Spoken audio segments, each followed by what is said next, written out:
Okay, it's 6 o'clock on May 6th. The High School Building Committee meeting will come to order. The first item on the agenda is the approval of the meeting minutes from the last meeting. Any discussion? I have one change I'm going to ask for, and it has to do with the actual approval of minutes. So rather than saying the minutes will be approved under the consent method if no one objects, I'm going to ask to change it, the minutes will be approved under the consent method as no member objected. And with that change, the minutes are approved. John, I just motioned to make that a permanent change to this committee, so you don't have to make that announcement every time, if anyone entertained that as a... I'm not asking. I made a change to it. I understand, but this is the second time that you said it. For the purposes of this meeting, I don't think it's necessary any longer, so... He was updating the minutes from I last was time. updating the minutes from last time. Right, but you went through... No, you made an announcement to the procedural issue that you were going to use. No. I explained what I wanted changed in the language in the minutes from last meeting. Okay. Not explaining what happened, but the language is not good Okay. in the minutes as they were distributed. Right, I understand that, but didn't last time we were here, you said that as opposed to calling a roll call for the purposes of voting for the minutes, what I'm saying is, I'm making a motion to empower you to just do that without having to make the announcement every time at the meeting. He is doing that. All he's doing is making a change to the minutes because he's saying the minutes were incorrect. I withdraw my motion, continue. Thank you. Thank you. All Just right. continue. All right, no one objects, they're accepted.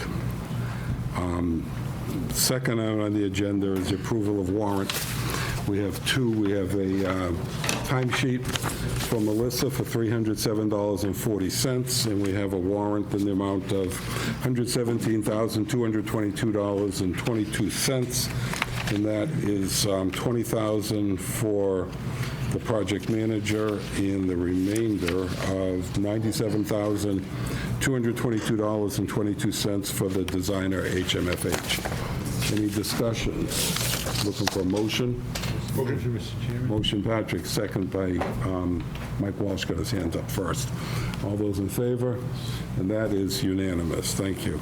Owner project manager update. It's yours, James.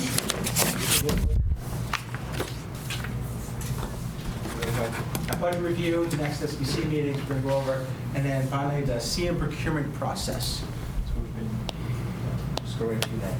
So we just approved the warrant.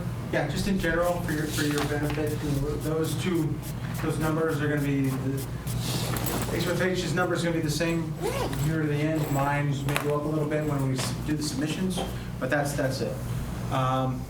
And when we get the CM on board, then we'll start getting, potentially invoices from him. So there's really nothing else to report out on the budget. Everything's as expected. Any questions or anything on that? So the SBC, the PDP schedule, what we're aiming towards June, for us, June 18th, for you guys, June 17th. Today is the May 6th, the SBC meeting. We're going to have a May 20th working group meeting. I'm going to steal some of HMFH's thunder. They're going to go through some of these details, but May 20th is going to be a big day where we're going to get costs, and then we're going to get those on the options that we're presenting to you tonight. And then June 3rd, we're going to have in advance of that meeting the costs and the options. And we're going to have June 3rd is going to be a big meeting where we're going to decide whichever way you want to look at it. But we're not going to proceed to review in PSR or what we want to review in PSR. But we're going to narrow down our options. And so June 10th was there. It can be discussed. I think we've discussed at this meeting or prior to this meeting. It's probably not going to be necessary. So you can disregard that. And the June 17th is there where hopefully we'll have the primary of the June 17th is saying we're going to get the package out to you guys, and the MSB requires a vote of the committee to approve it to be submitted. And so that's everything's done. Any questions on the schedule?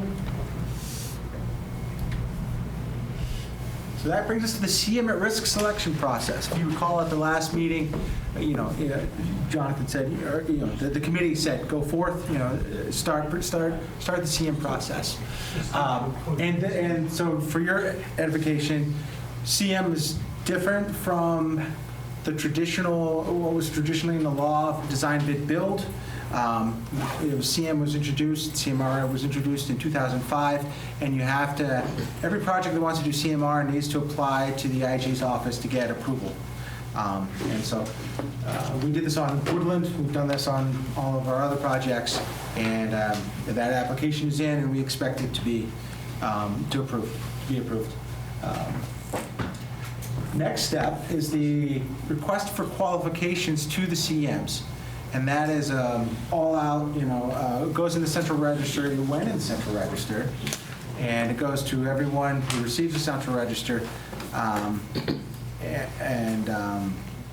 This is requesting any eligible CM to present their qualification, who's interested in the project, to present their qualifications to us. We expect those to be back on May 20th. And once we get those, we'll see. Not expecting, that's the date they have to be back. That's right. Okay. Sorry. That's the cutoff date. If it's Yep. not here by the 20th. The due date. Right, that's the due date, okay. We'll review those to see if they're qualified.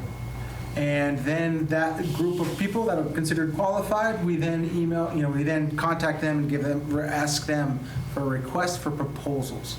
And it's through that process then that we will select and we'll have interviews, and we will select our final CM. And so you can imagine that, that's just what's showing there, many CMs deemed qualified, and then we interview, and the subcommittee ranks, and you finally get your one after the interview. That's all that is. Here's a timeline I was mentioning. This was in your package. So this is what we're looking at. Big items, if you don't mind, I'll stand and point. As we were talking, qualifications due on 5/20, the pre-qual review, and then we will email, we will reach out to those that have qualified the following week on the Wednesday. We're going to give them 3 weeks to respond, and that puts us at 6/17, which is when we're meeting, coincidentally. But that also puts interviews the week of 6/23, 6/29. We're trying not to get in the way of July 4th, that. So we're trying to hit it. So it's a nice sweet spot, right after we submit the PDP, and then right before July 4th. So we're going to get the CM, interviewed then, and more often than not, the CM will probably be really on board after July 4th, which is a good time, for the project.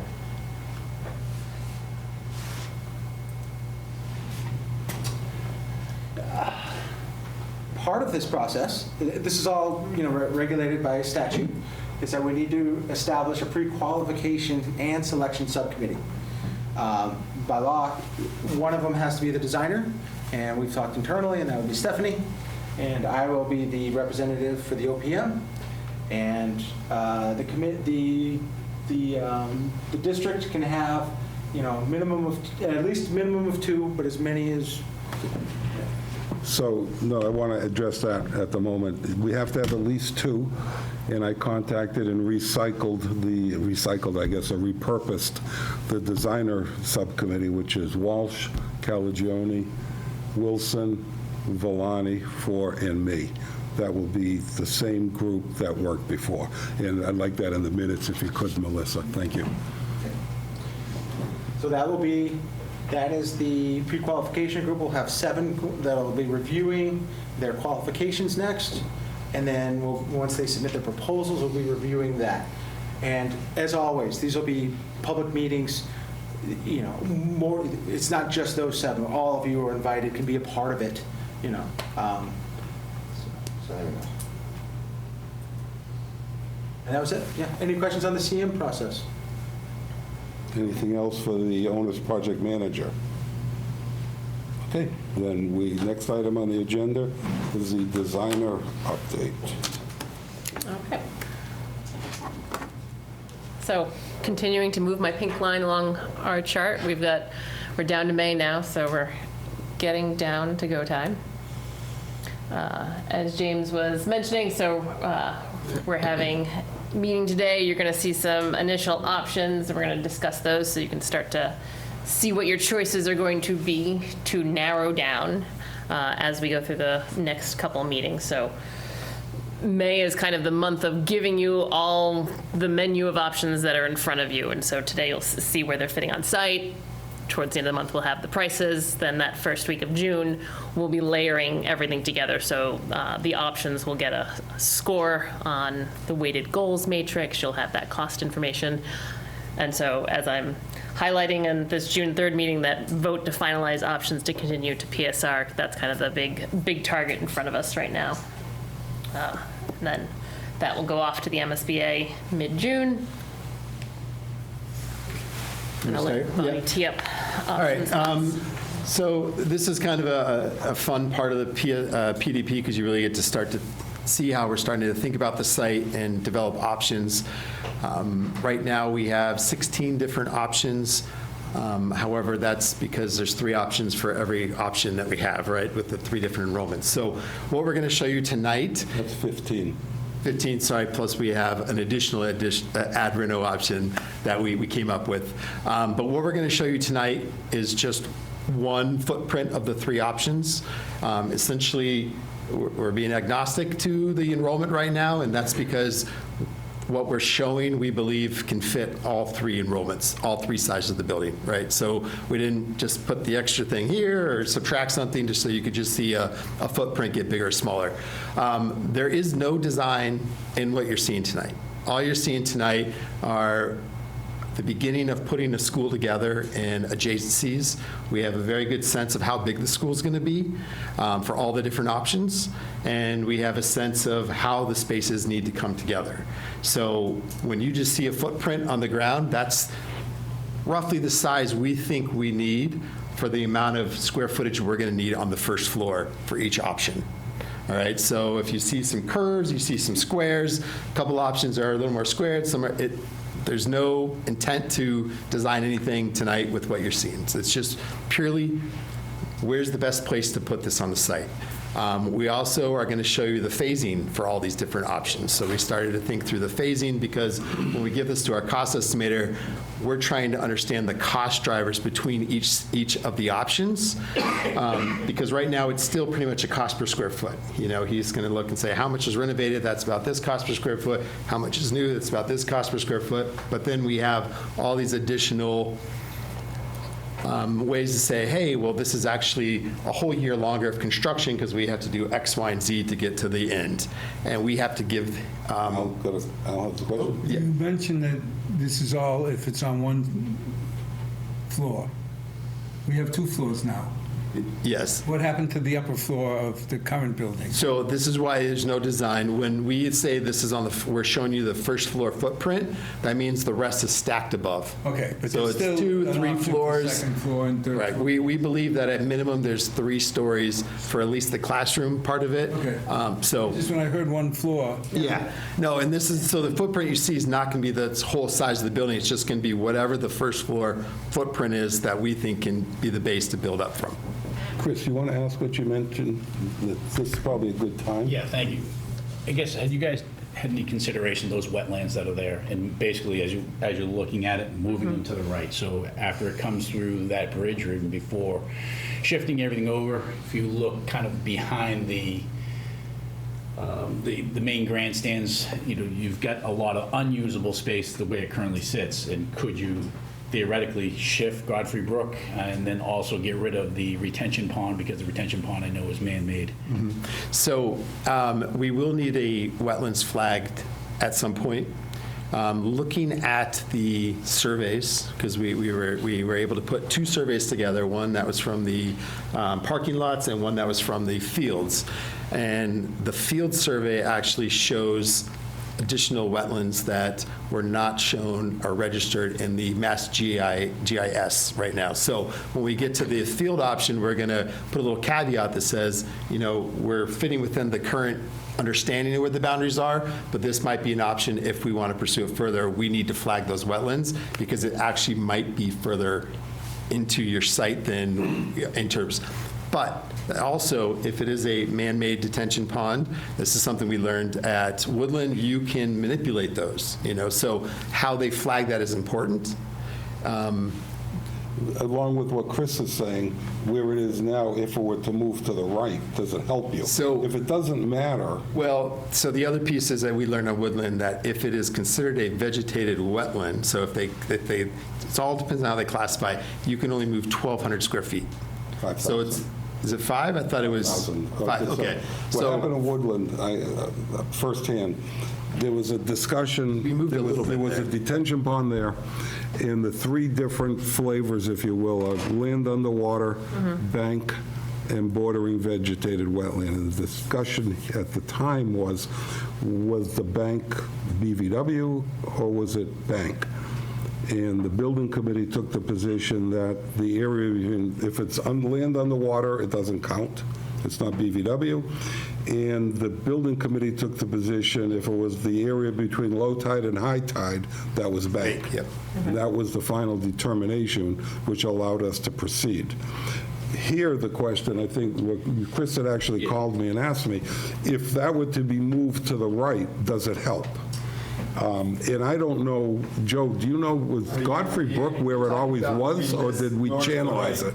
So even No, straight up. the up above, where it The says, upper part, can right. that- if that get pushed, does it help? I'm going to say probably not based on Okay. what we're showing tonight. I don't, because there's not much building here. We have building in here, so if this got bigger and you wanted to push out, but this isn't really constricting where we see is the. Joe, do you know, is Godfrey Brook, is that where it was, or was that channelized? And does it, I think that's where it was. okay, I so, think the only thing they did up there was they created the dam to do the irrigation the detention with the pond. detention pond, but that was about it. I don't think they moved anything else. I actually had a conversation with the gentleman who did the stormwater study, the whole hydrological study for this site, and there is plenty, that study exists. Okay. That was done 2010, I think, but the entire site was I think analyzed, you'd have a tough time moving Godfrey Brook. from Right. where it is. probably. It would be costly probably too. Yeah. but- But as Well, far, outside of cost, I mean, I'm not sure that the I don't think- wetlands right. protection It would be will allow you that Yeah. much of that, a move. that, Yeah, and there's been a lot of discussion about Godfrey Brook and downstream from what you're showing here, there's been a lot of improvements, upgrades. So again, it's just more of a very basic question of, Yeah. would we ever consider it? Because if we would, it has to go through, obviously, our town department's Sure. Conservation Commission. I know it goes through the state. I know it has to get to the Army Corps of Engineers. So Yeah. is that 6 months or is that 2 years? Yeah. And I understand that that has a lot of implications on the overall timeline of the project. Yes. But again, does it help us from the footprint side? And so it's Yeah. very basic. Can we move it? Do we want to move it? And, you know, if it's a no, then we move on. But I would just say wanted to pose the question. At this point, we're not restricted enough on the site that we were looking at any kind of measures that would be potentially cost prohibitive or time prohibitive. So I don't think that right now there's a need unless we get through tonight and there's some kind of like, well, let's explore that, but I don't see it right now. Michael? I think the other impact putting on your water commissioner hat, I know it's down right now, but the pumping station for Godfrey Brook would probably come in as a factor. Godfrey Brook Pumping Station is down the other end of town. It's actually a well field that doesn't really, it doesn't, no, the brook runs through there, and I'm sure it has some recharging of the aquifer, but it's not surface water down there. It's not like the reservoir. Echo Lake is a surface water source, Charles River is a surface water, but Clark Island, Dilla Street, and Godfrey Brook are all wells. They're well fields. But that pond could be expanded, and just FYI, on the other side of West Fountain Street, we have land over there that could also be used for stormwater management. Okay. So, Patrick? Can we not rely on the present GIS as it pertains to present wetlands?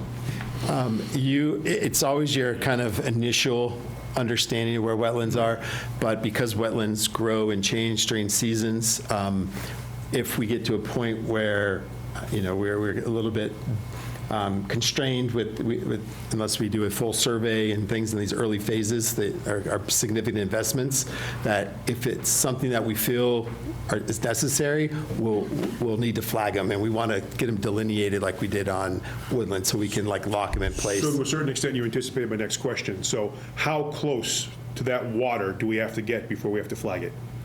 Or is it getting flagged no matter what? It'll get flagged. Flagged no matter what. Yeah, we are going to flag it probably at either sometime in schematic design, once we start to really put footprints down, assuming that the footprint we go with, we don't feel is encroaching on an area where yeah. What's the time frame? In schematic, which would be October. So can I make a suggestion that we do it sooner rather than later? Yep. So there's less vegetation if we can. Yeah. If we could beat that, it's a lot easier when there's no leaves on the trees. And again, as I mentioned, on the other side of West Fallon Street, if you look at the assessor's map, there's a lot over there that's town of Milford. And Godfrey Brook runs through there. There are some wetlands, but my belief is there's also substantial upland that could be used for stormwater management. It's a very large watershed on the other side of West Fallon Street. So if you can control the water there, it may make it easier to do what we have to control on our site. Okay, so the wetlands were something that were not part of our fee. That was something we talked about because we didn't know about the survey and all that. But we did get a price a while ago, and I think it's under $10,000. The difficulty is you have to have a surveyor put it on their map. So if we talk to one of the existing surveys we're using, they can put it on, and then once we move to the next phase, if you know you're approved, then we can get a larger survey that really documents it all. But I think we have enough now that they could flag it, and then they would help us lock it in. Then just 1 second, Patrick. Going back to the Woodland model, if I remember right, the first thing we did was the determination of applicability, Yep. which nailed down the wetlands for 3 years. Yes, and we were constrained on that site because we knew that we Right, but we could were be here building. too. But, yeah. So it would probably be useful to get them flagged, get them on a plan, have the site walk, and now you have 3-year window, they can't move. Yeah, we could, so why don't we look into it, and Yeah. we'll talk to our consultant. So it's possible that a reflagging may have an impact on our existing improvements on that land. It looks like it already shows the 100-foot setback. Yeah, the dotted dashed blue line is For the the, most part, we're out of that in virtually every option here.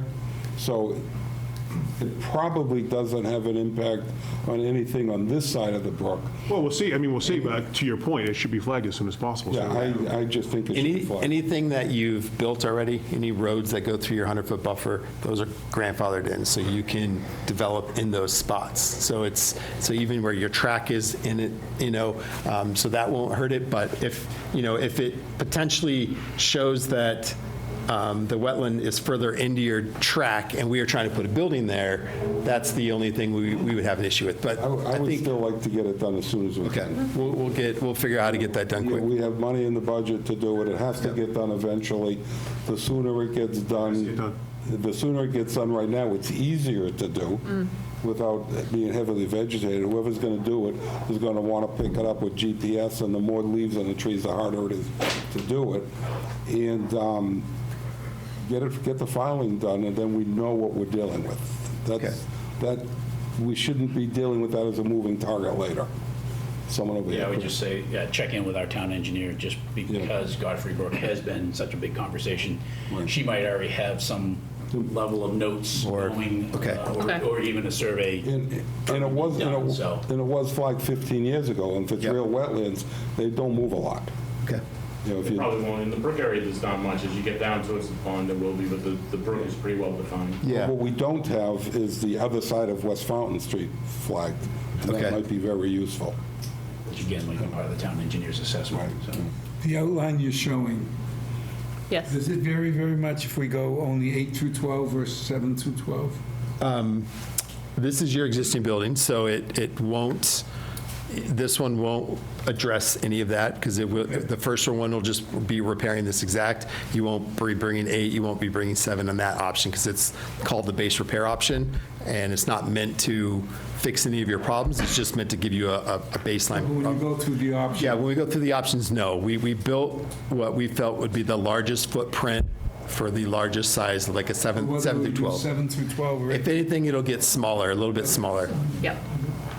Okay. Yep.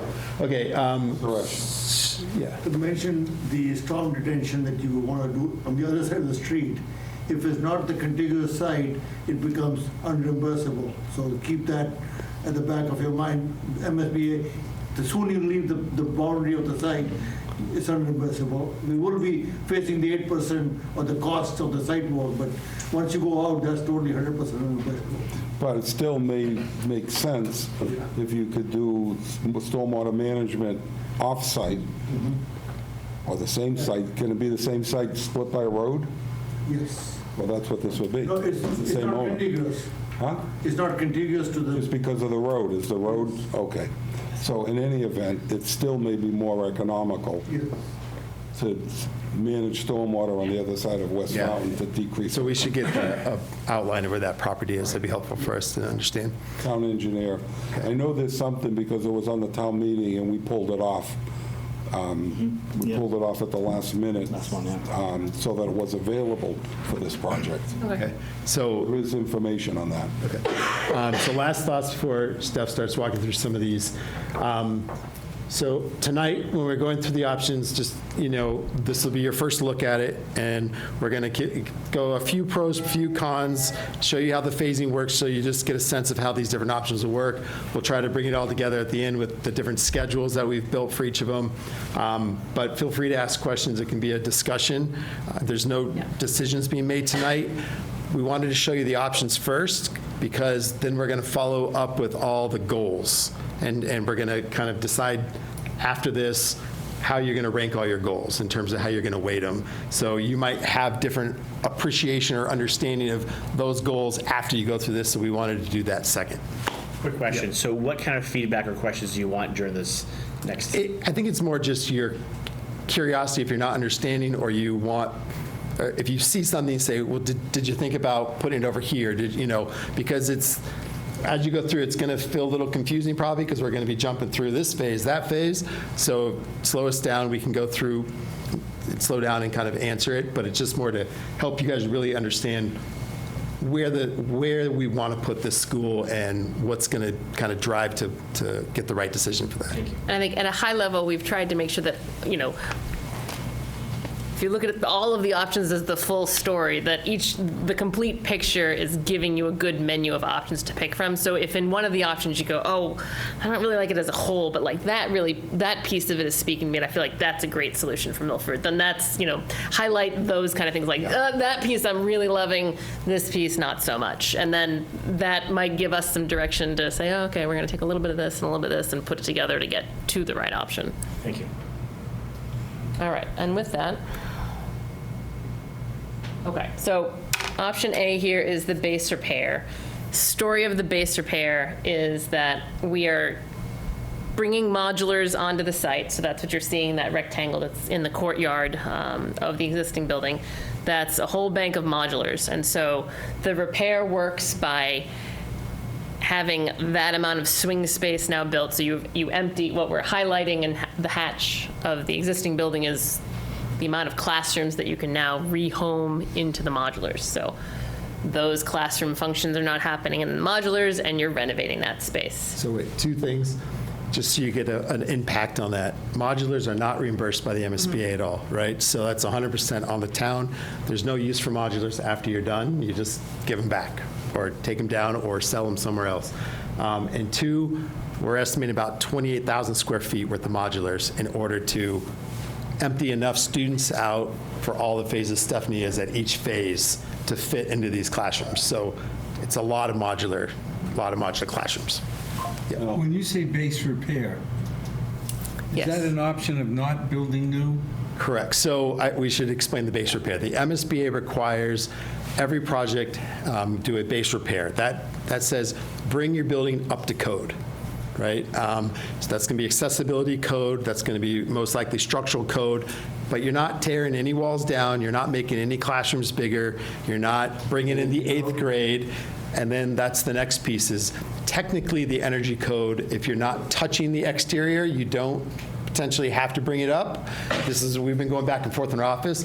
But if you're going to spend money on this, we want to also provide you in the cost estimate, a cost that I'd would, really like clarity on that, because Yes. my understanding is once you hit the threshold under the building code, it's all the current codes, Yeah. including the energy code. okay, so that's, we've been going back and forth on that one.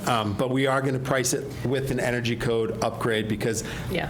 it's going to be significant on this building because you would have gonna to hit the- reclad the whole exterior outside. You're But if we you're going to hit the threshold because the assessed value is so low. Correct. Okay. Yeah, No that's- matter what, you're in the threshold, yeah. The plan was that we were going to, we'll have that line item of what that But none of cost per this square would foot. happen if we go ahead with the bigger plan. Correct. This is just going to give you a baseline and say, if you go forward with just repairing your building, right? It's over the years, you're going to repair your building. At some point, you're going to hit an item that's going to push you into this threshold, what we've been talking about, where you're going to have to upgrade the accessibility, you're going to have to upgrade the structure, you're probably going to have to upgrade energy code. So this is saying, what does that picture look like? If we just did the base repair, that's reimbursable? So the MSBA has told me, they said, we've never said it's not reimbursable, but they put a caveat that says, does it meet your educational plan and what you're looking to do? They didn't say it is Right. reimbursable. Correct. So they make the assessment on whether or not they want to invest in your district on a base repair option that keeps putting all your science classrooms under the size, doesn't provide natural light to spaces. They Okay. haven't said no, but. Correct. We've never seen them go forward with that. So we don't anticipate that.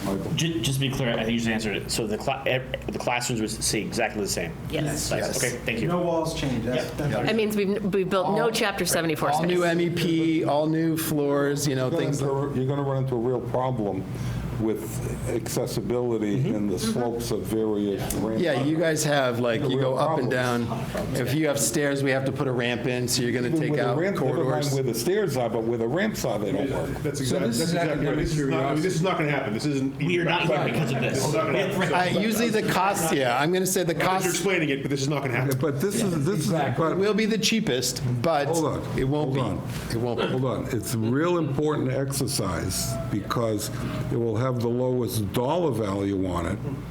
That really sets the floor. If you accept that doing nothing is not an option, the floor could be the base repair, unreimbursable. And that dollar value becomes really important because that's what the taxpayers of Milford will be looking at as the floor. You have the ability to leverage that number with the reimbursement. Correct. From MSBA. But it's a very, very important exercise. Not only is it required, but financially, it's a very important exercise to go through. Yes, absolutely. So no matter what, we're on the hook.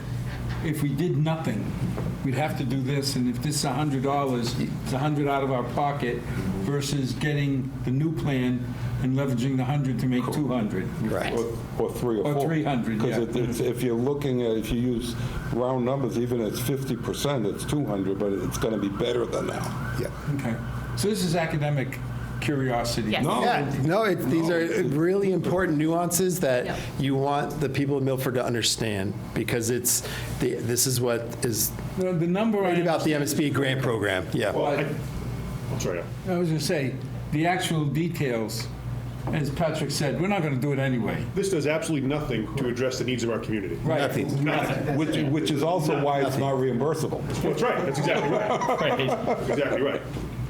Correct. It would be a significant investment for But you have now. to status we quo. need to do it because this also answers the question. Sure. Why don't we just fix the existing building? Which will be asked. And exactly, so this is our response to it. Right. This is what it is. Yeah. And while that conversation of envelope upgrade is fresh in your brains, know that as we're costing this and what we're assuming on the renovation options is that we're adding in that envelope upgrade cost per square foot. So any time we have a renovation, whatever is left of the existing building that we're upgrading, we're making sure that the envelope of that existing building is also upgraded to meet current building codes and energy codes. All right. There we go. So this is just chomping our way through the existing building. So now we're renovating the science and the library, and that means science classes are happening within just small modular classrooms. Then we're hopping in to renovate the auditorium, the cafeteria, the shop spaces. That means your full district kitchen is offline, and you've got to have a solution for where lunches are coming from for the district while this is being renovated, because you can't be operating out of the kitchen. Which brings in one other point about cost. When we do our cost of this option, we don't consider the cost of moving your district kitchen out of this first period of time. We're not going to consider the cost of if you have to move your childcare out of this until it gets renovated. So those are costs beyond the project that you guys might also have to think about and come to the table with and say, hey, these are real costs that other options might not happen as well. Are you going to give us a list of these landmines? Yeah, so we'll try to we'll try to, we'll try to spell them out like this. Go to Craig and say, what do you mean you need $100 extra? That's right. For Carla to feed the kids. Yeah, Where was that in the budget? We're already 2.5 years in. yeah, I saw this. yeah. Phases for 10 months. Yes. What's the timeline impact? Correct. That's going to be huge. Yes. As a parent, I'd be very concerned about And to that. be honest, we might even be a little bit aggressive on what we think we can get done, because sometimes when you do renovations, you don't know what happens. You find stuff, right? You don't know. So the good thing about bringing the construction manager on, Sometimes. yeah, all the time. Anytime you Yes. do a renovation, you will find stuff that nobody expected. Correct. It's just that simple. Like the asbestos behind the lockers? Whatever it So, is, you yes. Parking lot? you're guaranteed to have change orders beyond what anyone expected. Which you carry in your budget as well. You So have to, but even when you plan for them, you will still exceed them. yes. It's a great point, and I just lost my last thought about the base repair. But It's 4 years. with the construction manager coming on, it'll be, because they're coming on early, we'll actually be able to use their expertise to really hone in on these, and they'll say, is this even realistic what this architect's telling us they can do? Half the time, we'll be like, you guys are crazy, we need another 2 months for that, or we need set. So they'll help us dig into this and really price out at the PSR option, so you really get a true picture of what this base repair will look like. The most important thing, September 2032 is a year later. Yep. I was Yes. going to ask, what happened to Well, 31? This is a. Well, you're going to see, we're going to show you all this. It takes longer than... This is oh, yeah. Okay. But, take longer. but you also will need to understand that every option, we have, are starting in the same timeframe. We're saying September of '28, early bid package. With the CM on board, we're going to try to start as early as possible. So we're giving ourselves 6 extra months early while we're still designing the rest of the school. So with the base repair, we can cap part of it out. All of a sudden, it caught my So- eye that we went from 30 to 31. Yeah. And now I see on the slide 32. Well, it's going to be interesting because, That's what I'm saying. it's going to be interesting what you guys, as you get through. We'll see. Yeah. And that's, in that vein of scheduling, that's another good caveat, that while we have put dates on all of these, consider these, again, order of magnitude, so that option A is longer or shorter than option D. When the CM comes on board, they'll be the ones really owning the schedule.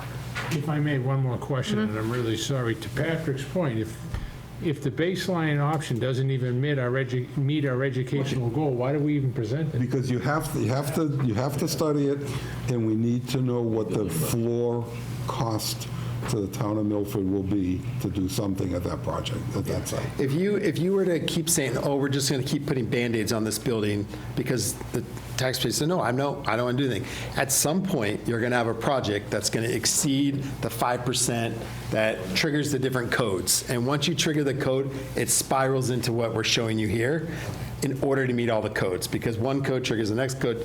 So that's where you can keep putting Band-Aids on, but at some point it's shut the school or you do something like this, right? And then what happens when you open up and you find unforeseen degradation of concrete slabs or Yes, structures. then now you're, Now, it just, It's going to build up. yeah, What I'm saying, It's going to What'd you say, build up. Craig? because- yeah. It's an MSBA requirement. Yeah. They 33, 34, Yeah, they will not let us get rid of this. 35, We've tried to say not viable so many times, and they say, we know, but we want you to see it. All right, next up.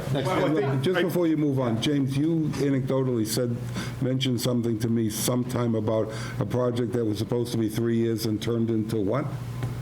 Do you remember the discussion?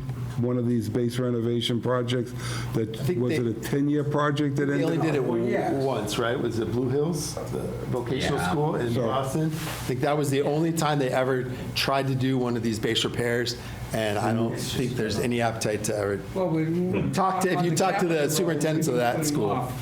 When the school committee said we need to patch up the roof, it's like, okay, buy some bubble gum because in 4 years we'll have a new school. Yeah. We had the Paul Revere installed boiler, and all these projects that on the capital plan, we just, I won't say we ignored them, but we pushed them off, so they defer. It's called would defer. come soon. Okay, let's move on. Mike, just to Mike's point very, very briefly, frankly, Mike, I look at this as a way to present to the town, this is what could happen to us if we don't find a way to get a new building built that's going to meet our needs. That's why this is so important. That's what I'm saying. This is, as I said earlier, this is crucially important because once you accept doing nothing is not an option, you're into this non-reimbursable or, next slide, please. Thank you. All right, so then to move in, now we're going to look at our ad reno. So this option B, we're looking at as you'll see me chomp along here, we're renovating the lower portions of the communal spaces, the auditorium, the gymnasium, the pool spaces. So we get there, first steps, we've got to build, we're always taking that step to build whatever swing space we're going to need for what we're going to demolish in phase 2 or be touching in phase 2. So we're building cafeteria and academic spaces in phase 1 for this project. Now we've demolished the existing kind of academic northern portion of the building. We can continue to build out the academic spaces, build new pre-K space, new library. So you've kind of got If you could just go over it again, because it's not intuitive what got demolished. So what we've demolished is Yeah, but it's it's A, B, and C. So the kind of academic gotta main look closer entrances, to the see it. science labs. Hold on. Yep, B wing. And all the way down to D wing as well. So that where that red square phase 2 is sitting, that's essentially the D wing photo lab. Those shops. I just want to point out one thing with the 2 ad renos, stuff to explain that. We're looking at the gym, the caf. When we looked at this building for a renov, we wanted to try to find how much can we renovate? What are the most appropriate spaces to renovate? And the way, in order to make this work, you really can only renovate the classroom wing and get rid of your big spaces, or keep your big spaces and get rid of the classroom. The more we dove into it, we're going to show you both, but this one these spaces are better to renovate. When you renovate your classroom spaces, you're knocking out walls, you're doing things to get back to the right size of spaces, which then makes a lot of unusable space, or you're overbuilding, right? So we'll talk a little bit about that, but I just want you to know those were our 2 approaches, because we really wanted to dive in and say, this is a big concrete structure, like there's got to be a way to do it, and so that's why we have these 2 options. Mm-hmm. And then the final phase is then getting into the gymnasium, auditorium, pool, and doing the renovation of those spaces, which, should we give more thought to it, we could potentially think about, is there swing space built in? Does the library in the new building kind of get fit out, and that becomes a bit of a runaround space of a gym while we're renovating the current gym? There could be things like that could happen in this. Right now, we're kind of penciling in, you might be at a loss without an auditorium, a gym, a pool for the time that we're renovating it. And your kids would have to go somewhere else. This is the option where your pre-K would have to go off-site as well. Yes. For a couple of years until the renovation occurs. Is this the final slide? One more, Okay. I think. Then, yeah. I'm looking at it and thinking you're going to have to probably replicate some parking too. That I don't see. So we didn't do too much site on this one because we just wanted to get the overall phasing, but you can see where the building was, the dashed line. That would most likely become new parking. Yeah. Or like a, Yeah, new drop-off Yes. up there. Because we'll have to redo a lot of the roads and things like that as well. 5 years. Yep. 5 years, is a long time. yeah, 2033. Yeah, so this one's actually longer than the repair because you have to build, you're building the swing space, and you're taking more move in and build. Actually, any questions on that one? I'm going to just, that 60-month duration, and just remind them, Stephanie's So, sorry about that. latest experience in Arlington, which was, 5 years. they had nowhere to build, right, on their site, so all they did was basically tear down and build right there at that existing spot, so, and that was 8? How long would you say the construction was, I guess, for? Construction is less than 5 years. Okay, so Yeah. anyway, so yeah, that's, Still have one. it takes a long time. Yes, it does. And we have land here, at least to build on, so. All right, so then as Bobby was teeing up, I'll walk through this option C, add reno, where we're now going to attempt to renovate some of the academic A wing. This does get messier and is not becoming our favorite option. So part 1 here, we're building new science spaces and some new classroom because that's kind of the first part of the building that we're going to dive into. So then the second portion becomes renovating A and B, and then we're also then we are demolishing the science wing. The reason we're doing that is because we were ending up with such a pinch point, can we see my mouse here? Pinch point between the edge of this existing building and before we get into some steep topography there, that this dimension was just not becoming usable to get in your new, what we call big box spaces, the auditorium, the gym, the cafeteria.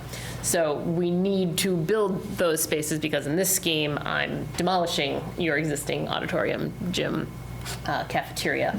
So without being able to remove that bit of the science wing, we just weren't finding anywhere on site to be able to connect to this academic wing and build those large spaces. So that made that necessary. Where would you put the modular classrooms? No modulars. So in both of these ad reno, we're always building space in that first phase And to then give us, moving and then moving people into that, yeah. So the only time modulars is proposed is just in that base repair option. So it doesn't count. Correct. All right, so that's phase 2. Then demolish the southern portion of the building, and then you're building out the last bit of your academic spaces, Chapter 74 programs. And then it is admittedly giving you more room to the southern portion of the site for work yards. You're going to need to gain back a bit of the parking that you've lost to the north. So I did say we weren't going to ask for any decisions tonight, but this is one option that we think the other renovation option is so much superior that this option doesn't make sense because it's bigger and it's going to cost more no matter what because it's bigger, it's more phases. So Longest it doesn't duration. seem, this is one area where we don't see a real advantage of studying that beyond tonight, if you guys are in agreement with that, but because the other option provides so much of a better. You added another year. And that one, yeah. Yep. Give it to the next one, yes. Do you want a motion to vote, or you're just comfortable? with Yeah, the if you guys, we're not, vote? Okay, anybody want a motion to exclude option C? Second that. Motion, all those in favor? Okay, option C is excluded unanimously. thank you. Great. That was our can 16. feel the This was 16, right? This is your other option. All right. Okay, D, option D. Option D. This is now option C. Yes. Exactly. Well, so there was a Maybe numbers pretty method. There was a similar. method to our madness. I have purposely labeled these as letters because the letters are going to go. So when we come back and you see these, once we have costs, now they're going to be option 1 and 2 and 3 and 4, which is what the MSBA needs. They need them to be numbered. So that way, we weren't going to try to Confusing. muck the two together. Awesome, okay. Okay, so option D. It is technically an ad reno. The only piece we're renovating here is the pool. So you'll then subsequently see a very similar new where there's just no pool. So phase one, you are building out all the square footage you need to then empty the existing building into phase one. You lose the pool while we're renovating the pool space. Very like it. Now the building is demolished, you build out that remainder of academic space, right? Because the 8th grade does not currently exist on your high school site. So you have a student population who is not yet here, so you can fit 9th through 12th grade in not 100% of the new build. And I think that's really important because you're going to see an occupancy date on this one that shows that your main occupancy is 2032 because you're bringing everyone in right away. But, yeah, that's right. Yeah. Is there enough room to get a fire lane around that building? Yes, there will be. Okay. You were going to say but with No. the date. Oh, I just wanted it. That's the final okay. occupancy date, but we'll get the Yeah, schedule the at final the end. occupancy shows everything, but the interesting part of this is we said you can move that whole school in, right? So you're basically, you build the most square footage right away, and your whole school's operating. You might have one of your Chapter 74 spaces or some of your classrooms that aren't built yet, and then you're slowly growing into those spaces anyways. So that's what the next year, or basically a year in December, will get you. And it fits. So you said the moving date would be the 31st? and Let's then- get the last slide. We'll show them all together, and then we can kind of just show like where it's easier when you see them all together to kind of understand. I do want to point out a couple, things to keep in mind, and, we're excited to kind of keep studying possibilities here.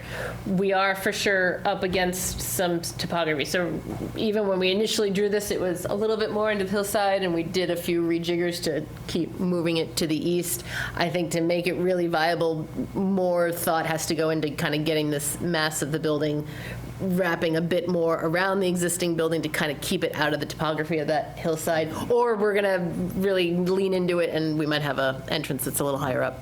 And you said, I think at the beginning, that this is like the max size. Yeah. It Correct. Most likely might be a little, So, okay, thank you. so if the pool goes, does that help this option? It does. Okay. And we have that's That's actually the coming. next So, one. okay. If I can provide one more thing too. When I saw this, I'm like, what are these funky shapes? So just going back to that, they did take into account, correct me if I'm wrong, but they did take into account solar orientation. So that's what they're, you think of it, that all of these options are, why are these weird angles? It's because it's trying to maximize daylight, or at least they're taking it into account, except for one example, one design, which we'll get to. So that's, And then secondly, when they're saying that the first floor footprint, floor plate. Floor plate, yeah. Yeah, footprint. footprint. The first floor really has its primary, prime real estate. There's always certain things that can't. You only have so much space on the first floor, and you have to really ask yourself what's going to be on the second, versus the first. And so they've come up with that adjacency, and that's what they're showing there too. So. And then for better or worse, now your whole building is on the southernmost part of the site. So on a good way, that's going to give you all sorts of queuing on site. But it does also mean if I wanted to add, more practice fields and have kind of like a adjacency to those fields, that's a little bit more in front of the building now. So you might be entering the site and you see a practice field, which is Fine. fine. that's fine. Yep. Green, lots of green. Lots of green. Okay. All right. So now option E, very similar to option D. The change here is just we've demolished the pool, phase one, to get it out of our way so that we can move out of that hillside. You're still building all of the square footage that you need. You could see it's already shifted over a little. It probably, Yep. you could probably go a little bit more, but it already is because the left side's not into the Yep. hill. Where's the pool? The Pool's the dash line right there. Down here. Oh. So that's where you build the new pool?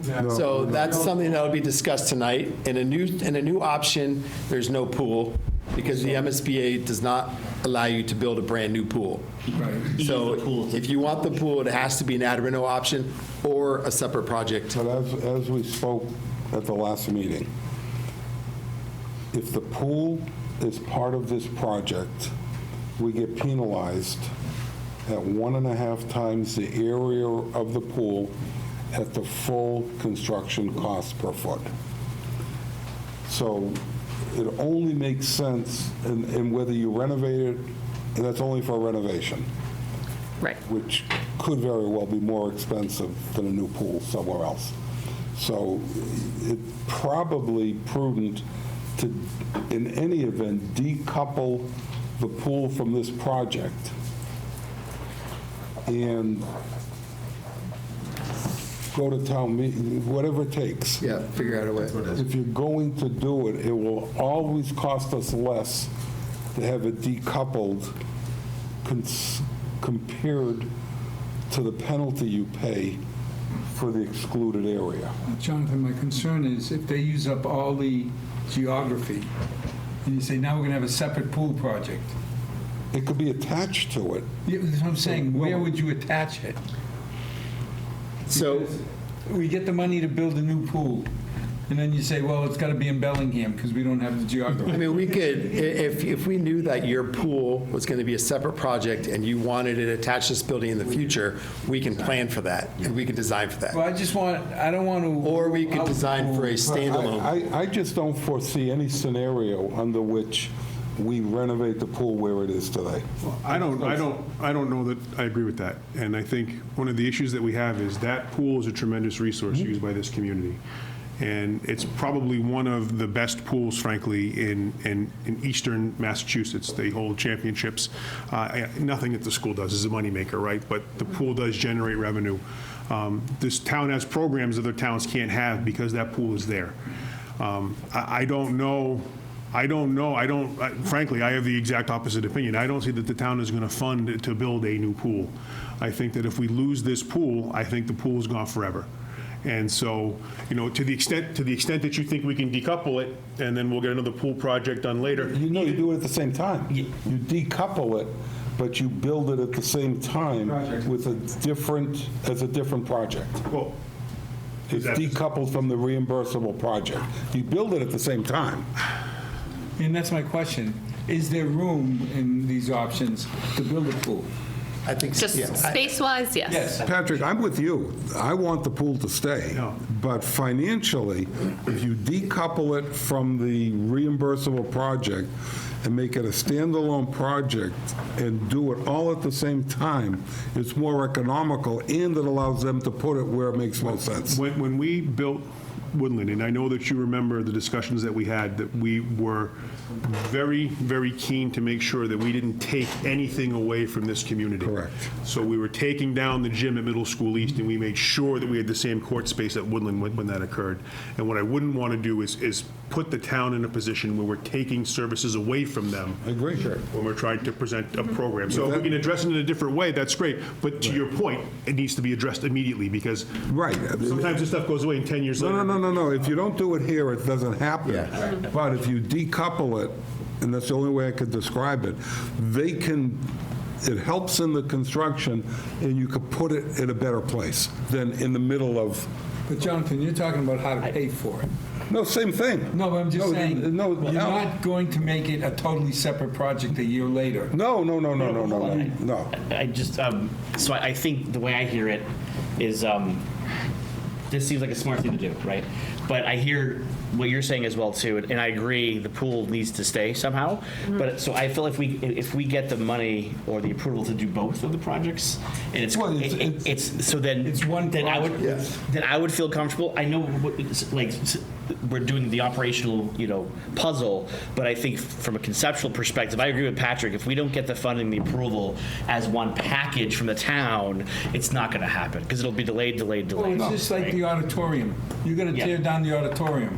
You got to have an auditorium. The gymnasium, you're going to tear it down. You got to have a gym. So Pool's the same To thing. Jonathan's point, I think formally decoupling it so we get the best reimbursement rate. Yes. That makes sense. That's, But we need to go to the town and say, started- this is the plan. project. And this is what we want you to vote on. Then this I would is- feel comfortable with it. And this is where we just have to figure out what the MSBA will allow and won't allow, and we have to just figure out how to work within the parameters of that, because I think you're doing some research, and I think there's probably going to be an example of other towns that have had the similar issue and figured out at ways. the end of the day, They did the exact same thing. They went to whether the it's town with 2 votes. decoupled, whether at the end of the day, whether it's decoupled or not, it's going to the same town meeting. Yeah. It's the same project from the town of Milford's perspective. But if you, I'll use the word again, decouple it, it's no longer stuck in the middle of where they want to work. And you get to put it where you want it, and it will be more economical to do it that way. You're gonna need. And that's going to be the question. How much does it cost us? They gotta- We're going to price all that, so. I'm just saying. You're gonna have to have that number. You're gonna have the number that says, what would it take to rehab the pool as is? Because that, people are gonna not believe what that number is, but I know it's gonna be a lot higher. It's going to be a big number. The answer that you have to give us is, And then, based on that, you can go forward with, we believe the town wants, you can go to town meeting and say, we believe the town wants a pool. They're never going to understand, I can tell you right now. You can go to town meetings as many times as you want. They're not going to have any clue what you mean by decoupling or not decoupling or not. So the fact of the matter is, you're going to say, we included the pool in here. However we included it, it's part of this package because we felt the town Yes. needed that. Yes. And we looked at rehabbing that facility and it would cost X, and to build a new one, it costs Y. And you Right. go that way. That's the Yeah. only way you're going to get there. So there's a clear line item of, here's the pool reno in an MSBA project, inclusive of all the penalties that the whole Yes, project yes. plays, Yeah. versus a separate new Yes. pool cost. Yeah. It's built and in. what's the net effect? Yes. Because if Yeah. it's going to cost us $16 to include it, I mean net, Right. because of the Yeah. penalties, schmenalties, everything, Yeah. to include it in a single proposal, and it's going to cost us $14 for the same pool if we present it as 2 separate parts of the same project, then it becomes clear. We're going to have the same pool. Yes. But in a better location. Well, but it No, doesn't... no, because if you make it part of the project, it has to stay where it is. Yeah. You don't get to pick it up and move it. And that's really crucial to the buildability component of this, in the phasing. So if you leave it coupled in, you have to keep it in the same footprint and you renovate it. Right. The minute you decouple it, you save money, you make it easy to build, and you put it where you want.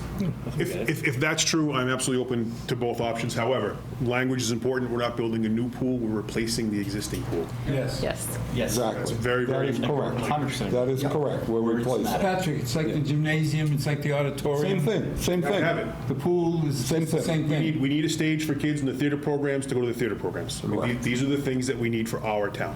Correct. Yep. Yeah, and we'll bring all the options and with the costing, and if we need to do additional costing, we'll figure out a way to do it if we need to. Okay. Where Okay. are we at? Option E, final. Now on to option F. So. Keeps going. Keeps going. A couple more. So now this is another, because we were looking at option E and going, all right, well, that is very southerly on the site, and you kind of don't have the, you're going to have a lot of people coming to the site. We've got the pre-Ks, we need to drop off somewhere, the buses, parents. There's benefit of having, your non-Fountain Street entrance have kind of somewhere to go when they arrive on site. So we wanted to look at an option that's siting the building more central on the overall property to give that kind of front yard, backyard, and give flexibility to the other site plans. So here, we're building phase 1 again, building the swing space we need. And then being able to take down the front, so parts, A, B, C, academic through your science and media portion. So it's a bit of a smaller build, phase 1, phase 2. Now you've got your bulk of your new facility built. We're able to do this, so if I click back, sorry, let me click to this phase. As you're building phase 2 here, you can see that little bit of a connection. We're still maintaining connections to the existing cafeteria, auditorium, gymnasium space. So while phase 2 is happening, you've still got access to all your existing core communal spaces in the building. Then that goes away, and now you have your final product in the building. Again, this was going in a route because we do like what's happening with the site here. Now, you have a bit more of a connection to West Fountain Street, which we see as being the, kind of main address of the building. So this is citing the front of the building, kind of having that presence along the street front that your current Why building does it has. take 6 months shorter to do this? So that's what we'll get into. It's all about site work and pieces like that at the end. But you're confident at this point that this is quicker? No. So that's what I'm saying. That Sorry, ignore that man behind the curtain. this is the different. Ignore what it says on the These are slide. the nuances. The other option builds 75% of the school in phase 1 and 25 in phase 2. Okay. This builds 25% of the school in phase 1. So you get in quicker Yeah. in the first phase, but then your final phase you get in at the end Okay. where you've already been in the other school for a I year. got it. Yeah. And then this is going to rub a little salt in the wounds of what we were all just discussing.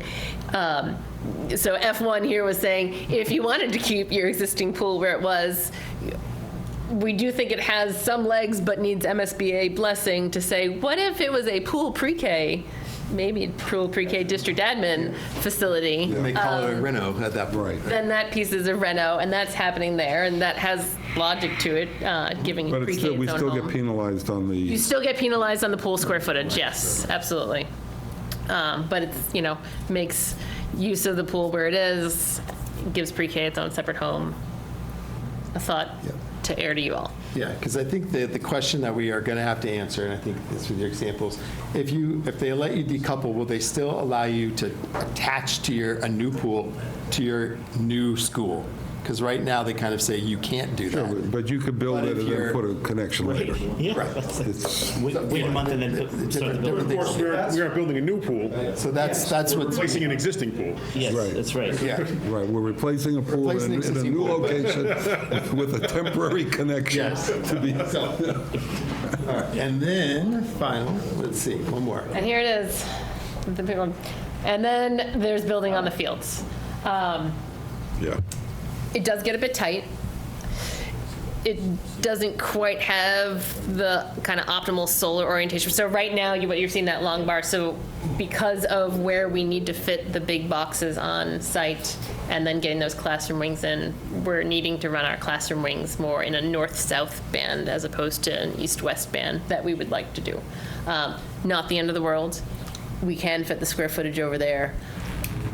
Traffic will be a mess. It's, it Crossing water for doesn't. parking, I mean. It's just, Yeah. it's a traffic will be a mess unless you I'm gonna click to my connect it to Woodland's driveway. I mean, Brookside's driveway. Right. Well, that's it. As you can see, this, Eric, we've got to get, It's just, You have to it's put a connection there so you have a second way out. Right. That's the only way to keep it safe.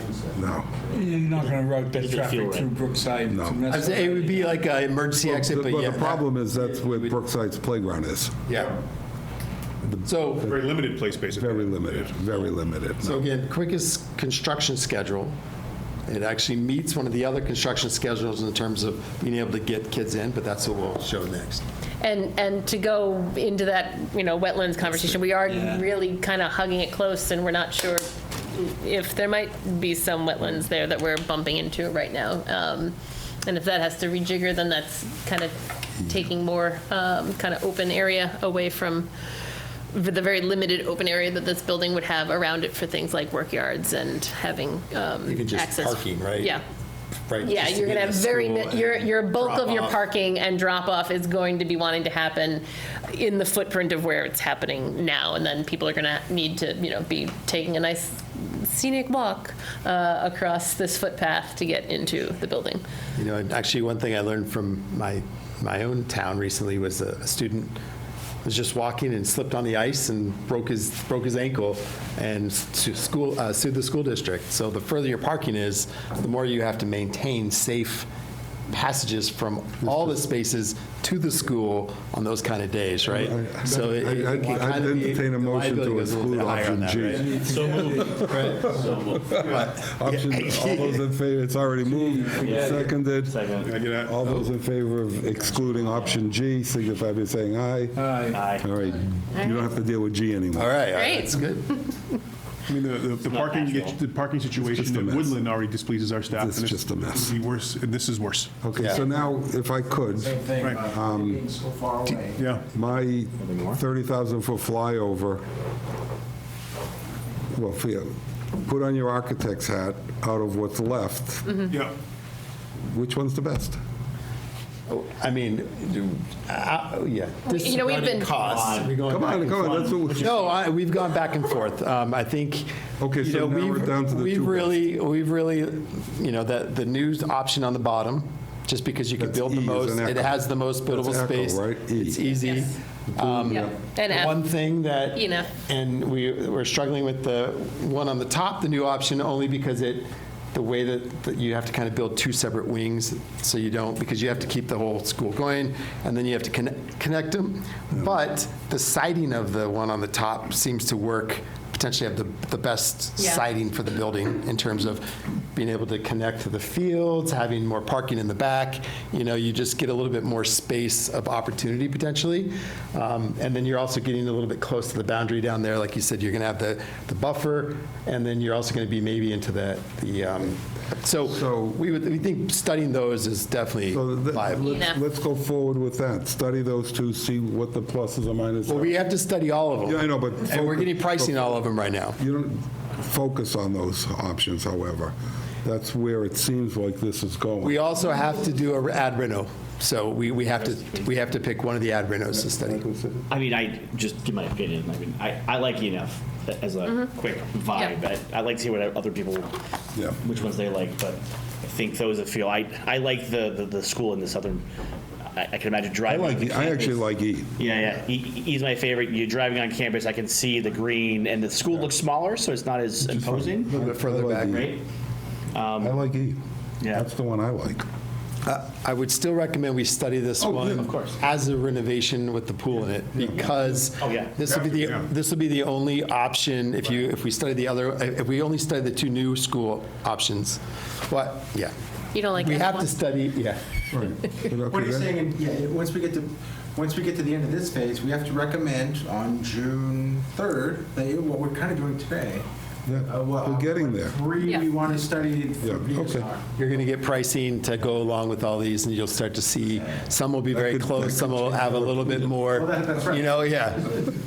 And based upon the shape of all the buildings I'm looking at, no matter what happens, we're like at some sort of Bauhaus-inspired brutalist. No, like I said at the beginning, like, this is not, we're It's not okay, it is what it designing. is. Yeah. I mean, it's not, you know. I'm saying we're not designing right now. This is more of just looking at footprints, and because we're just putting very quickly these bubble diagrams of estimated square footage, we're not designing quarters, we're not showing how things go together, you know, and if you just put straight blocks, it just doesn't, it always feels like, it doesn't feel like it's been worked out a little bit, so, you know, so it's a little bit It's worked not a out. criticism, it's a comment I should have kept to myself. Oh, no, I just wanted to I wanted the committee to know at the beginning that we don't want people to think that this is going to drive, anything's driving the design. Right. You know? That's not driving design. Yeah, yes. What's the anticipated height of buildings, of that building? Is that assumed to be everything two-story, or is that? I think it's they're across the board gonna need to be 3 Okay, stories. so they're very What I'm important. asking is that you may have some issue because that does get close to. The neighbors. The height. neighborhood because of the height. Yep. That's why. Can we, how soon can we get some sense of the outside limit of what the height might be? I think we need PSR to, and then once we get into PSR, that will give us the time to like make it make E and F a full thought. Get some massing. We did the same exercise, going back to Woodland. We applied for a variance, it was granted, there was a height variance granted. Yep. We were always concerned that appeal could be taken, so concurrent with that, we amended the bylaw. Right, so that bylaw should cover this as I don't think, well. it may not be high. Close, it'll be close. It was It'll be close. 47. 42, I forget what it was. It If it's 42, it probably won't was because probably too low for you're this. close to about, 42 is what I think it was. I don't. we're close to about 14.4 now for kind of floor to floor, 4 to 15. It'll be close. You know? The only good thing about But it's also, south, if I remember right, there's no shadows casting anywhere, right? At least you're not. We're not blocking sun. You're not blocking sun. okay, but also be aware that I believe it's the maximum height from the average Of the grade. of the grade around it, so you can, So if we go up high in that corner, so if you keep the ground higher Do in a certain two-story over places, there, the yeah. building is shorter all of a sudden. Am I missing something? What? Which option had the bubble that said September 2031? None of them. But you Okay, so- gotta look at the schedule, you gotta look at the, no. You want to go to You gotta the, look Oh, at that the was the- schedule that was the- overview. All right, so let's look at No, this. no. This is the one that matters. Yeah. That's the one that shows. Well, that's what I'm saying. When does a child move into Right New there. Milford High School? It varies. okay, so option A, the base repair, your 32. The one that doesn't count. Your final, if you look at a solid color, that means we're doing site work concurrently, right? So because there's so much phasing, they can also just do the site work as they go along, so there's not an extended site phase. So your final occupancy, we're saying September of 2032. Probably a little aggressive because we're saying 6-month chunks for 8 different phases, right? So some of those might be 8 months, and then now that just is going to push this out. When we built this, we tried to always hit September for different occupancy. But so with all it's due easy. respect, we're saying E and F are the leading contenders, Yep. Yeah. okay? Well, Yeah, it So goes going right to back. ABC, LMNOP doesn't do anything for me. well, E and F, it comes right back to E and E F. and F, Bobby, come on. so this is where, all right, F, right? 9/1 of 2030. Because that's the 25% you're building a small portion of the school, so you can do it in a shorter period of time, so you can get the kids in right away for part of it. But then your second phase Takes longer. brings you all the way up to here. so it's The site 32. work has to happen afterwards because of the demo. But in Well, then F, you've got your it's site there. It's 32. Yep. Right. So this one's No, 32, 931. final occupancy is 32 for the north side. And for E, it's And for E, 32. Full 31. occupancy and full 31. occupancy Yeah, in 31. 31 because we built enough square footage that the whole school, because if you're doing an 8, this is if you're doing an 8 to 12, right? If you're, I just want to have a number that I can wrap my old senile head around. so this is where this shows a little bit earlier, but it's only a smaller, it's 25% of the school. Full occupancy. This is 100%. It's of still the- 32. No. Your full occupancy is September 31 in option E. Final occupancy is when you can bring maybe the 8th grade, when you're bringing other parts of it. So all the kids, All the kids that you do in the 8 to 12. 8th grade, 2032 is the earliest you're going to get in. December 32. And almost any of these Probably options. means September 33. No, No. no, because you've already got full occupancy Okay. in September 31. It's just in one grade. The only one that's getting you full occupancy in 2031, full occupancy would be the field one that you were Which we talking just about. We said excluded. E and F, let's just Yeah. focus on E and But F. there's 15 months of site work after the fact that pushes that. Yeah, but that bothers me less than academic. Yeah, to Al's point, with that, when do you, in the different options, when do we foresee a CTEs being ready? Because that has implications on, from the educational side, has implications on the operating budget side, as far as hiring staff. So when we look at that, how do we? And what how do kids we are coming adjust instead for of going that? to BVT? That's what- This is what we have to, this is, in PSR, we'll start to put floor We're not plans a little there bit yet. closer. And so when we narrow these down and we say, you guys say, we want to do E, F, and we have to pick one or two of these renos, and we say, these two, we're going to develop those much more. We're going to dive in much deeper on those, right? And then also, when we look at all these different options, and how do we assess like a value to the disruption to the current education that's going on? Correct. And so when we get to the goals matrix now, that'll be part of the goals. And we're gonna, once we get everyone's weight, we're going to rank all these, 1, 2, or 3, based on how much we perceive the construction interrupting the students.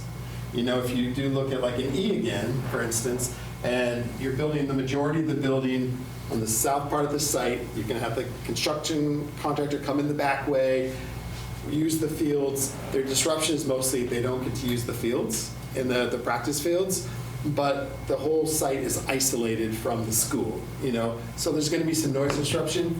If you look at an added rental option where you're going through the space, the kids are gonna see contractors every day for the entire length of this, right, until it's See or occupied. here, right? See and hear. Here you. Both. It's gonna be. When I talk disruption, I'm talking. Yeah, so you know, that's- construction noise, So right? this is a, when we go through and say 1, 2, or 3, this is a 1. If you say 10, you want the matrix to say the weighted goal is 10 on that one. You don't want kids to have disruption at all. This will be, when we have a 1, it'll get 10 points.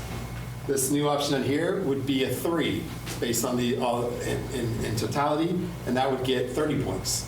So when you're seeing the total number of, and we're trying to get the highest number to help you guys see which ones meet your goals, this one gets 30 points, that gets 10 for that option. So it's gets a 20-point advantage, which means this one would have to have significant other benefits to really catch up to that.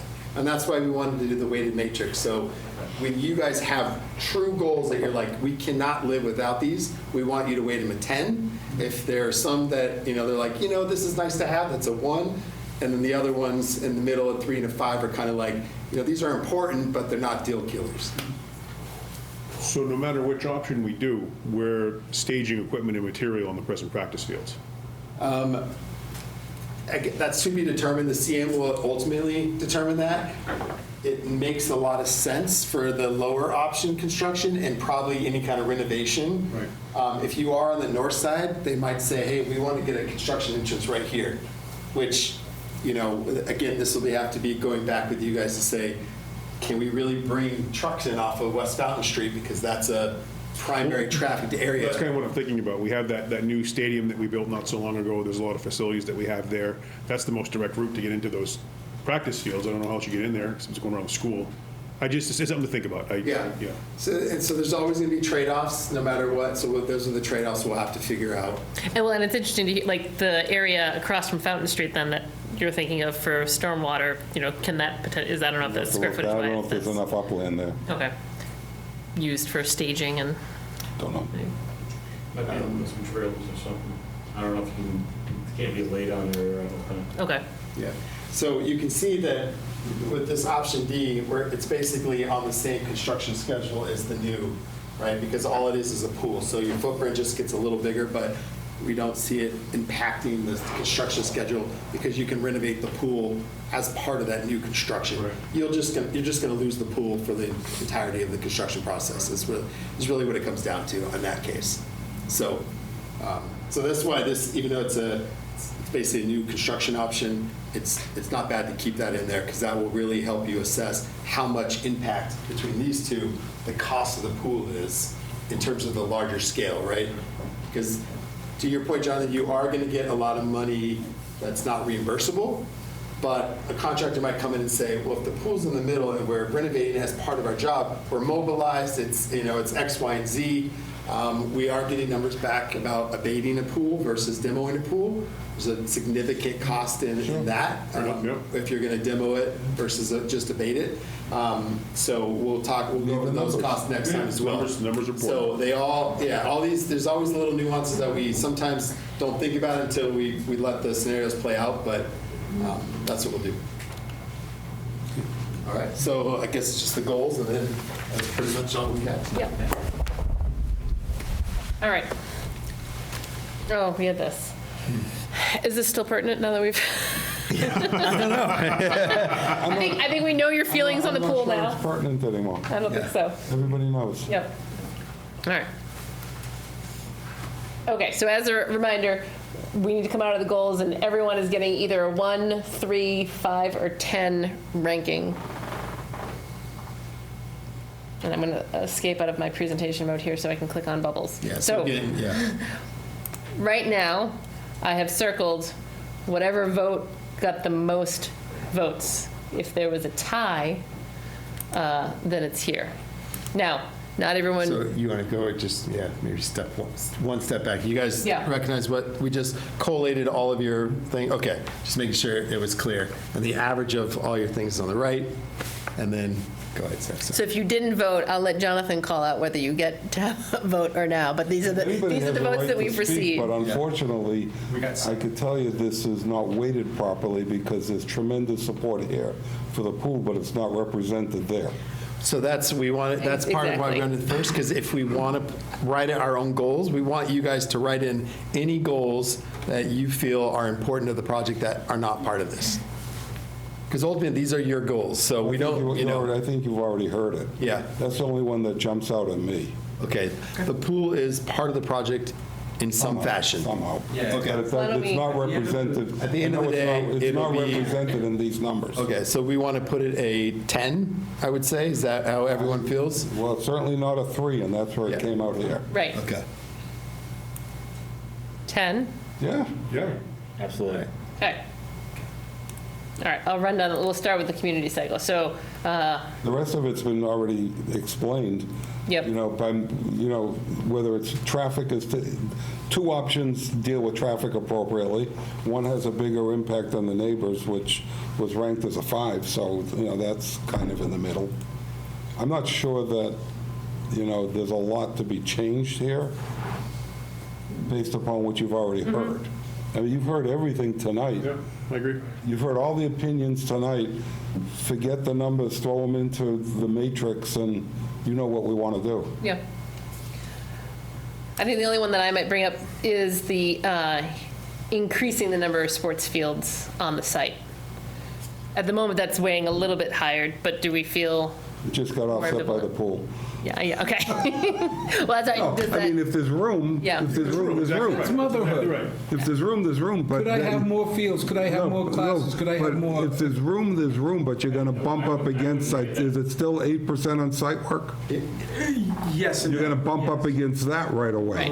right. I wouldn't rate that high. I mean, there are other places in town for field stuff if we had to. It's true. And truly, at the end of the day. I think you have a good. Backfield isn't utilized all that much as is up there now, I don't think, Josh. I'm not sure how much, sometimes that's not the greatest field as is, so maybe for a better field it might be different, but Again, I think if you replicate what's up there and not take anything away, I think they'd be able to function pretty well. when we did Woodland, I very frequently said, remember, we're building a school with a field attached to it, not a field with a school attached to it.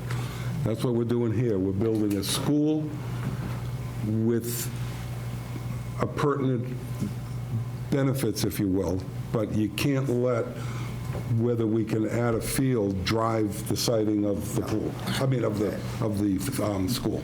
James, I think, sent an email to myself and Craig, and I think Josh wrote it, and Chris, for the opinion of the schools, of the fields, and I think the response overwhelmingly was, what Jonathan just said, school first, we can figure out operationally. Josh? Just to your question, Joe, I think the fields as they exist now are more than adequate for Milford High School athletics.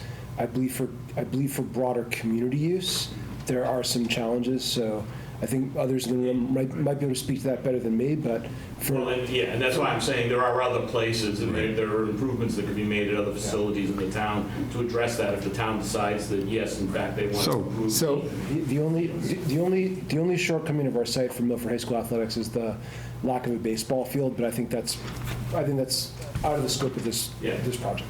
Well, to be honest, I think you'd have a tough time moving Milford High baseball out of Pheno Field. I think there's also a connection to that politically is probably a better choice to continue to do that unless there was a good reason not to. I think, the only extension to that would be just more from a practice facility standpoint. Obviously, Pheno offers a great opportunity for a playing surface. We live in New England. It's raining today. It's going to rain over these next few days, even though we're considering a drought. When you think about new fields and you think about turf fields and the ability for drainage, there is that benefit. And to Josh's point, there is a community use factor that we utilize for all of our different youth organizations. So when the fields are wet and the fields are closed, then they can't use them. So there is that, you know, if it rains for 3 straight days and then on day 4, it's 90 degrees outside, the fields are still wet. So that, again, part of the. I think everyone's saying exactly the same thing. Yeah. If you can do it, fine, but not at the expense of compromising on the school. So this is what I'll throw out. This is the approach we take. We think it's usually pretty successful. For this project, we are pricing out what is the cost of a new turf baseball field, what is the cost of a new grass baseball field, what is the cost of a new turf soccer field, what is the cost of a new turf softball field. So we are going to have those costs. Where they go on the site, those are basically the cost. We also can just look at upgrading your current practice fields to turf surfaces, so then you can use them more often, more people can use them throughout the year, and they can have more use. So that could be, so when we're at this next phase of PSR, when you're voting on PDP, when you're voting on just the upper budget that you want to set, you're going to say, here's the range of budget we want to set for this. You're not saying this is what we're going to build at. You're just saying we want to leave ourselves the opportunity. So you might leave the turf fields in, and then in PSR, when you start to get closer to what you want your budget to be, you say, you know what, we don't need those as part of this project. We can do an ad alternate if we're fortunate enough to be under budget, right? So, you know, you have to do the it that way. approach. We're not, yeah. You're going to be right up, if I remember, it's still 8%, 8% for site work. It's not. It's Cost per square foot now. What? It is not that. They've changed it to be a square foot cost Okay. based on the building, but it's equivalent of 8%. And really, if I wanted to leave you with anything, that 8%, whatever your site cost that's going to be reimbursed on, that's taken up by the parking. Consider it taken up by the parking. Stormwater. You're always going to be over 8%. And you're always, so you might as well, so any fields, you consider those, you're not getting reimbursed on. Those are going on the Right, I top. just want to point that out. So, I'm not saying don't do it. That's right. It could be part of the project, but be fully aware. yourself. But you don't get penalized on it either. You just don't get penalized. You just don't get reimbursed. And you on it. always can add it at the end of the could do it as an project add alternate. once you have, Right. once you know what your budget's going to be at the end of the project.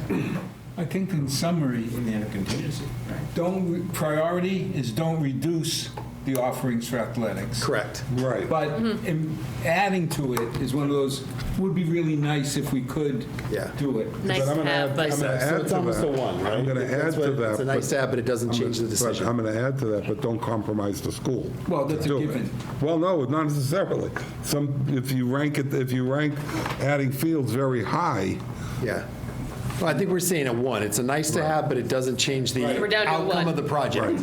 We started at 5, we're down to 3, we're down to 1 now. Well, I mean, that's what I'm hearing. It's a nice to have. That's why we but have it these- doesn't change the that's why we have outcome. these meetings.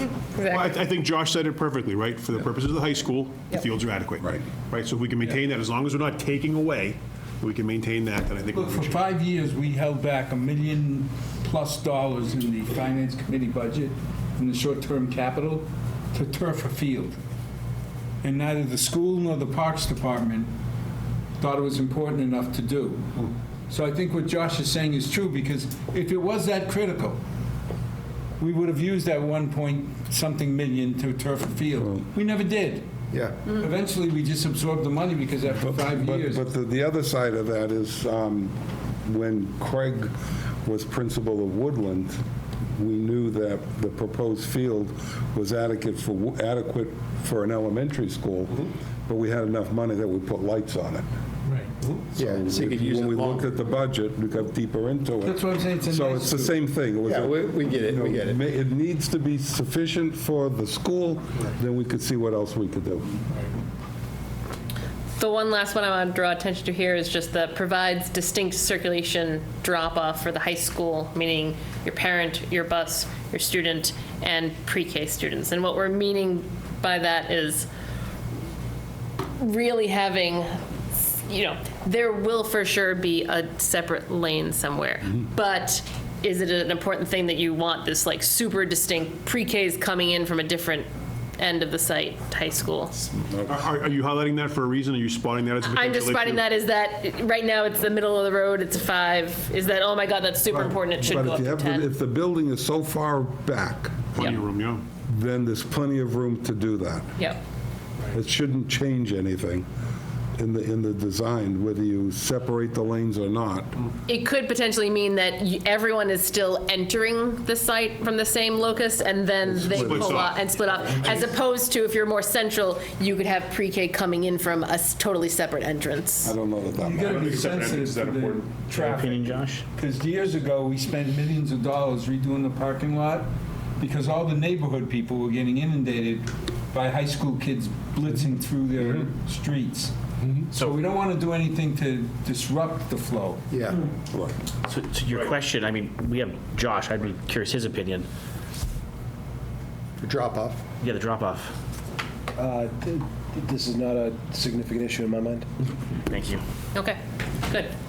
Okay. Then it shall stay. All right. Operational goal results, that felt pretty definitive of 5 and 10. So it's utility costs is ranking it at 10, and then just providing ideal solar orientation for maintaining that building efficiency is at a 5. Okay, building goal. I'll read off the ones that are clear, just so vocational programs being visible to the students throughout their day-to-day traversing in the school is at a 10.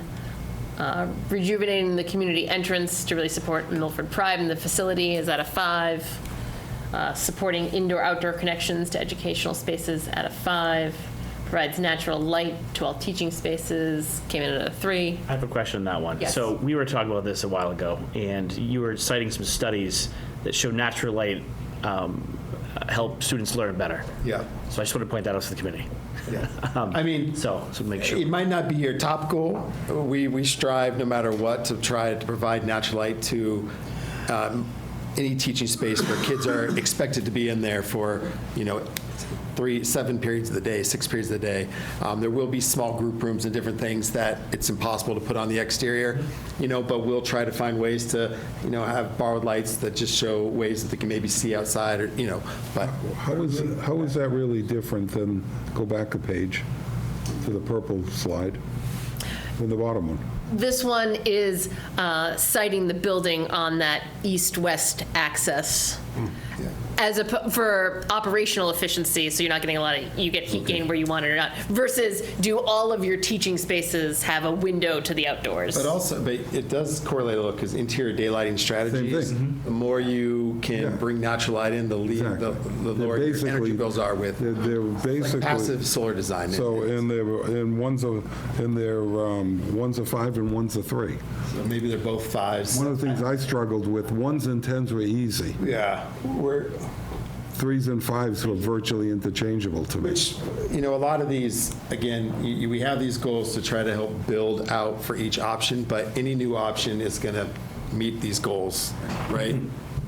Because we have the maximum flexibility to do what we can do. Any renovation option will be challenged, a big renovation option will be challenged, but. Okay, providing the most flexibility for future changes in Milford's student population. We were even between 10 and 5, 3 10s and 3 5s. Stays the same thing. Do what you can. So 5. To me, it's not a 1 or a 10. Exactly. To me, there's 1s, 10s, and everything else is in the middle. Just goes in the middle. Whether there's a 3 or 5 doesn't really matter. Yep. I'm not sure it matters. Okay. And the final 2 were supporting separate nighttime access to CTE spaces for evening adult programs. To me, that was a 10, personally. I think there should, we're going to be using it after hours, presumably, continuing it or whatever it is. To me, that's very important, to be able to get in and out of that building off hours. Josh, from your perspective. So I guess on this, it's a little bit hard for me to imagine a building design that would not support nighttime access. So I'm unclear on what the separate nighttime access means. Yeah, with CTE shops, sometimes you want to provide through the work yards, having nighttime access so they don't have to go through the buildings. during the end, and they just kind of go into the classroom and leave through the classroom. I mean, it's like today, if you're using the auditorium, the gym, the pool after hours, you don't have to go through the rest of the building to get there. Because of security, I wouldn't want it. I want it separate because of security. When you have something going on after hours, the rest of the building should be segregated. And that's what we He has did. that for most of their shops. Huh? EVT has that for most of their Yeah, shops. and Woodland was done that way specifically, that you have the athletic facility looking building to the left. You don't get to the rest of the building after Yeah. hours. To me, that's a tension. The only difference with the CTE is the nighttime programs that you use. Those are going to be probably locked down behind that public access.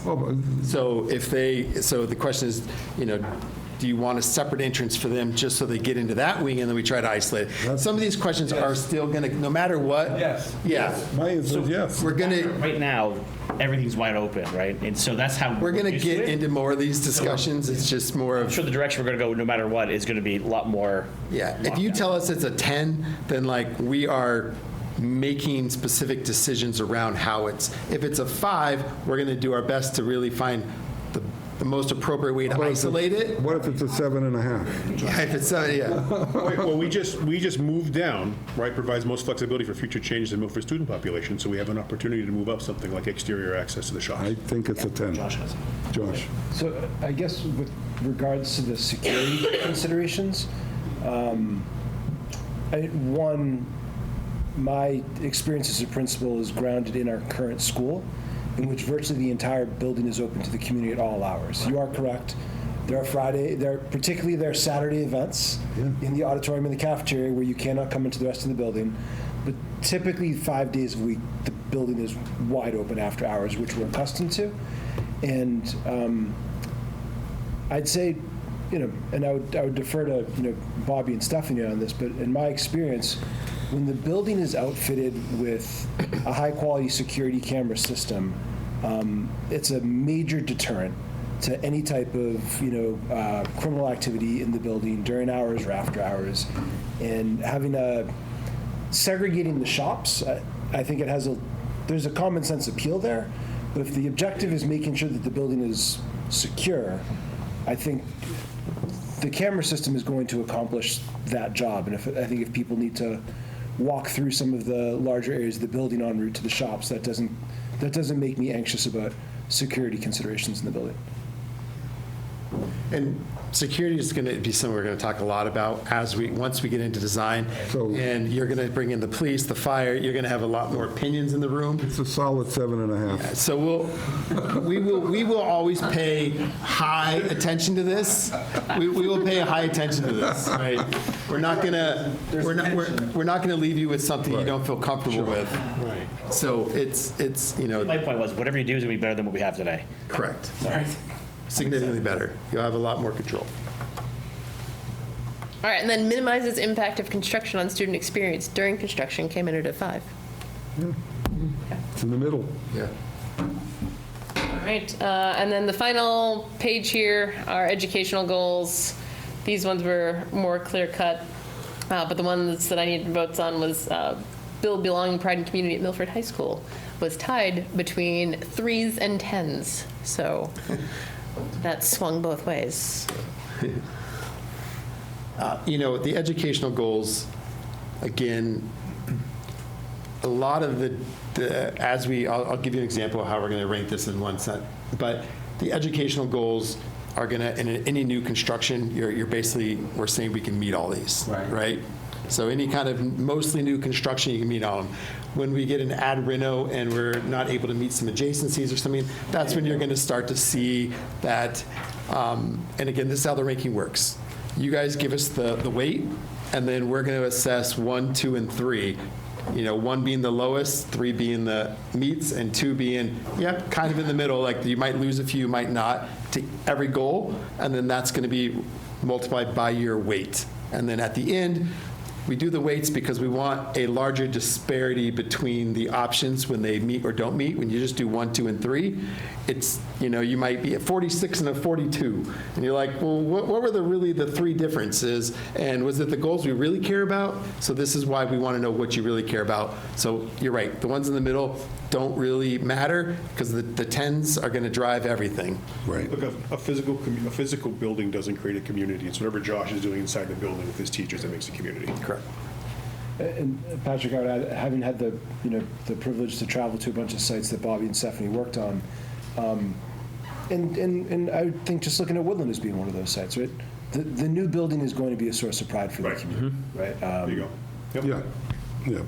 I think that one, to be honest, I think that was so very subjective to the person Yeah. that I'm not sure how you would ever score that. That's fair. However you get that so it doesn't really affect the bottom line, if that means it's a 5, but I put it at 5. One person. Again, yeah. You can't say, I mean, when you have encouraged collaboration and stuff like that, well, you could look at it and say, we have spaces for that, we have this Yep. and that. Somebody may like the look of the building, somebody may hate it, but that's totally personal. I guess I would say, if you look at the base repair option, and you use that as your, right, you say, we just spent all this money to get the base repair, like, is that going to be, but if if any new option with an ad reno has a new entrance, people say, wow, it looks new, it feels new, then you're going to hit this, you're going to have that restored pride. So a 5 is fine, a 3 is fine. It's not going to drive the decision on any of the options because base repair is really the only one that would fall short of this goal,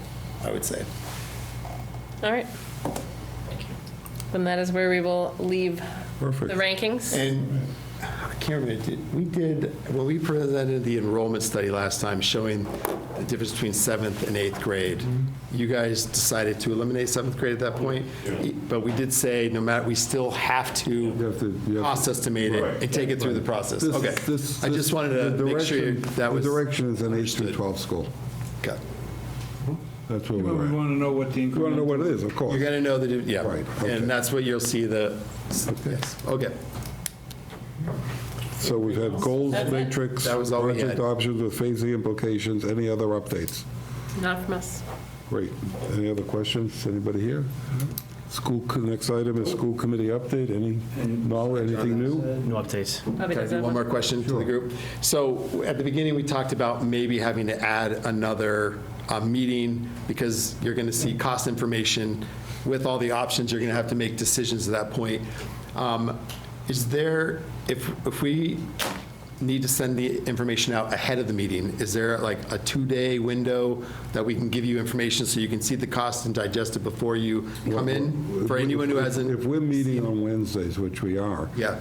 it's really, if you could get it out by Friday, that's preferable, but if you can get it out Monday, that's still Okay.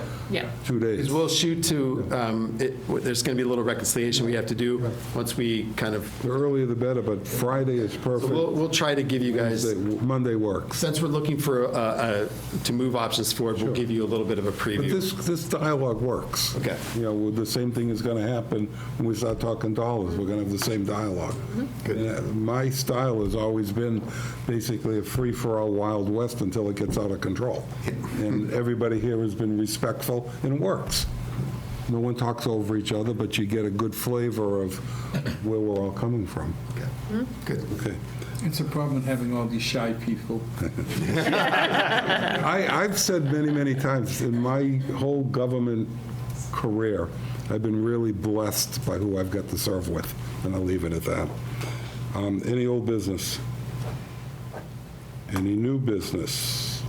Do you want us to bring a proposal for you said to bring a proposal for the wetlands flagging as soon as possible? I think we could. I think you should. Probably by the May 20th You don't need meeting. that's your, you don't need a motion for that. Okay. Just let's get it done, get it in front of us. We need to know that. That's. We need to know that. Okay. Okay. And then I'm looking for a motion to adjourn. Who's quick? Al was quick. Motion Al. Second Mike. All those in favor? We are adjourned. Thank you. Thank you. Thank you. Right.